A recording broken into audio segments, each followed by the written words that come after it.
లోపం. అబ్రహాము లోతు అనే లోపాన్ని వెంటబెట్టుకొని తన విశ్వాస ప్రయాణాన్ని కొనసాగించాడు. మరలా లోతు అనే లోపం తను విడిచిపెట్టేంత వరకు, వదిలి వెళ్ళేంత వరకు దేవుని ప్రత్యక్షతను అబ్రహాం పొందుకోలేకపోయాడు.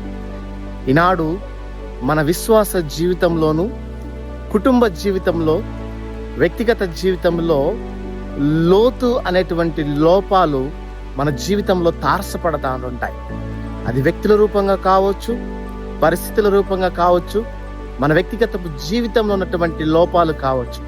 ఈనాడు ఒకసారి వాటిని సరిచేసుకుందాం. ఈ లోపము నీ జీవితాన్ని దేవుని ప్రత్యక్షత నుంచి చాలా దూరంగా తీసుకువెళ్తా ఉంటుంది. ఎప్పుడైతే లోతు అబ్రహాముని విడిచి వెళ్ళాడో, దేవుడు తిరిగి అబ్రహాముని నడిపించటాన్ని మనం చూస్తూ ఉంటున్నాం. ప్రియమైనటువంటి దేవుని ప్రజ, నీతోనే నేను మాట్లాడుతూ ఉంది. ఈరోజు మన లోపాలని మనం సరి చేసుకోలేని స్థితిలో ఉంటే దేవుని ప్రత్యక్షత మనకి దూరముగా వెళ్ళిపోయేదిగా ఉంటుంది.